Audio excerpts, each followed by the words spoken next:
Hi friends, ഇന്ന് നമ്മൾ ഈ ബീഫ് കറി ഉണ്ടാക്കാൻ പോകുന്നത് കേട്ടോ. നല്ല നാടൻ അതിരുചികരമായ ബീഫ് കറി. 1 കിലോ ബീഫ് ആണ് നമ്മൾ മേടിച്ചിട്ടുണ്ട് കേട്ടോ ഈ കറി ഉണ്ടാക്കുവാൻ. ഒറിജിനൽ ബീഫാണ്, നല്ല ഫ്രഷ് ബീഫാണ് കേട്ടോ മേടിച്ചിട്ടുണ്ട്. കുട്ടനല്ല, ശരിക്കുള്ള ബീഫ് ഇറച്ചിയാണ് മേടിച്ചിട്ടുണ്ട്, പോത്തിറച്ചി. ഇനി നമ്മൾ ഇത്ര സാധനങ്ങൾ ആവശ്യമുള്ളൂ കേട്ടോ. 1 കിലോ ഉണ്ടാക്കുവാൻ വേണ്ടിയിട്ട് ഉള്ളി, തക്കാളി, പച്ചമുളക്, ഇഞ്ചിൻ്റെ പേസ്റ്റൊക്കെ കുറേശ്ശെ വന്നിട്ടുണ്ട്. അതിനത് വളരെ സിമ്പിളായിട്ട് നമുക്ക് ഉണ്ടാക്കാൻ പറ്റും. ഒരു അരമണിക്കൂർ കൊണ്ട് തയ്യാറാക്കാൻ പറ്റിയ റെസിപ്പി കേട്ടോ. നമ്മൾ ആ ബീഫിലോട്ട് എല്ലാം ഇട്ട് കൊടുക്കാം കേട്ടോ. ഉള്ളി, തക്കാളി, പച്ചമുളക് എല്ലാം ബീഫിലിട്ട് കൊടുക്കുകയാണ്. ഉള്ളി വഴറ്റി ഉണ്ടാക്കുന്നൊരു സംഭവമല്ല, അത് ഒരുമിച്ച് ഉണ്ടാക്കുന്ന സംഭവം കേട്ടോ. വളരെ പെട്ടെന്ന് ഉണ്ടാക്കാം. ആ ബീഫ് വേകുന്നൊരു സമയം മാത്രമേ ഉണ്ടാവുള്ളൂ. എല്ലാതും ആ ബീഫ് ഇട്ടെടുത്തിട്ടുണ്ട് കേട്ടോ. അതിന് നമുക്ക് മല്ലിപ്പൊടി, മുളക് പൊടി, മഞ്ഞൾപ്പൊടി ഒക്കെ ഇട്ടെടുക്കണം അതിലോട്ട്. 1 കിലോ ബീഫിക്ക് നമ്മൾ 3 ടീസ്പൂൺ മല്ലിപ്പൊടി ഇടുന്നത് കേട്ടോ. 1 കിലോ ബീഫ് ഉണ്ടാക്കുവാൻ വേണ്ടിയുള്ള മസാലയാണ് ചേർക്കുന്നത്.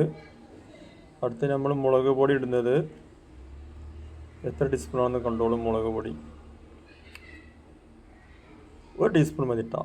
1 കിലോ ബീഫിക്ക് 1 ടീസ്പൂൺ മതി മുളക് പൊടി. മഞ്ഞൾപ്പൊടിയും 1 ടീസ്പൂൺ മതി കേട്ടോ. പിന്നെ കുറച്ച് ഉപ്പിട്ടെടുക്കുക, പാകത്തിനുള്ള ഉപ്പിട്ടെടുക്കാം. പിന്നെ നമ്മൾ കയ്യേറ്റ് ഇത് നല്ല വഴറ്റണം കേട്ടോ. നല്ലോണം മിക്സ് ചെയ്യണം.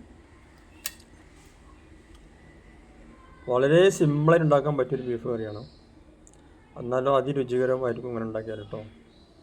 അത് നമ്മൾ പ്രത്യേകം ശ്രദ്ധിക്കണം. ചട്ടിയിലാണ് ഉണ്ടാക്കാൻ പോകുന്നത്, ഗ്യാസ് അടുപ്പുമ്മേലല്ല, സാധാ അടുപ്പുമ്മേലാണ് ഉണ്ടാക്കാൻ പോകുന്നത്.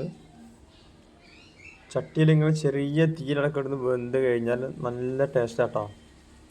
നമ്മൾ എപ്പോഴും ശ്രദ്ധിക്കുക, അങ്ങനെ സാധാ അടുപ്പുള്ള ആളുകൾ ബീഫൊക്കെ ഉണ്ടാക്കുമ്പോൾ അങ്ങനെ ചട്ടിയിൽ ഉണ്ടാക്കുമ്പോൾ പ്രത്യേക ടേസ്റ്റ് കിട്ടും കേട്ടോ.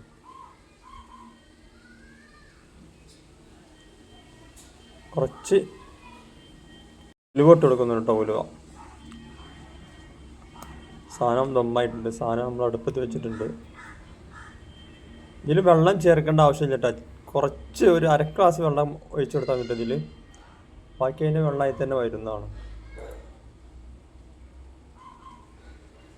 ബീഫ് നല്ലോണം കണ്ടില്ല തിളച്ച് വരുന്നുണ്ട് കേട്ടോ.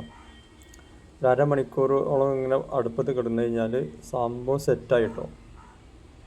അടിപൊളി ബീഫ് കറി റെഡി ആയിട്ടുണ്ട്. നമുക്ക് പൊറാട്ടക്കോ ചോറിനോ എന്തിനും ഉപയോഗിക്കാം കേട്ടോ. ലാസ്റ്റ് നമ്മൾ കുറച്ച് കുരുമുളക് പൊടി ഇട്ട് കൊടുക്കുന്നുണ്ട് കേട്ടോ.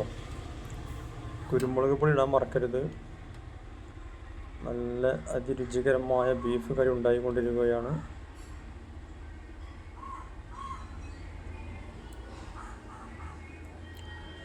മാക്സിമം അരമണിക്കൂർ കേട്ടോ. അരമണിക്കൂറിൽ നമുക്ക് നല്ലൊരു ബീഫ് കറി ഉണ്ടാക്കാൻ പറ്റുന്നതാണ്.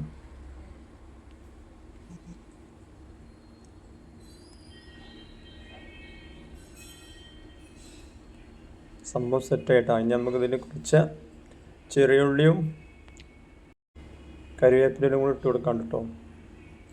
താളിച്ചിട്ട് ഇതും കൂടെ ഇതിലിട്ട് കഴിഞ്ഞാൽ സംഭവം സൂപ്പർ സെറ്റ് സാധനമായിട്ടോ.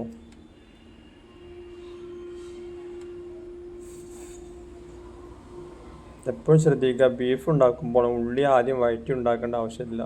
ബീഫിലോട്ട് ഇങ്ങനെ എല്ലാം ഇട്ട് കൊടുത്തതിന് ശേഷം ഉള്ളി, തക്കാളി ഒരുമിച്ചിട്ടിട്ട് കുഴച്ചിട്ട് അവിടെ അടുപ്പത്ത് വെച്ചാൽ മതി. ലാസ്റ്റ് ഇത് നമ്മൾ ആ കരിവേപ്പില, നാടൻ കരിവേപ്പില ഇട്ടാണ്, വീട്ടിലുണ്ടായ കരിവേപ്പിലയാണ്. കരിവേപ്പില എപ്പോഴും കുറച്ച് കൂടുതൽ ഇട്ട് വേണ്ടിട്ടോ ബീഫ് കറിയിലൊക്കെ. സെറ്റായിട്ടോ, സാധനം സെറ്റായിട്ടുണ്ട്.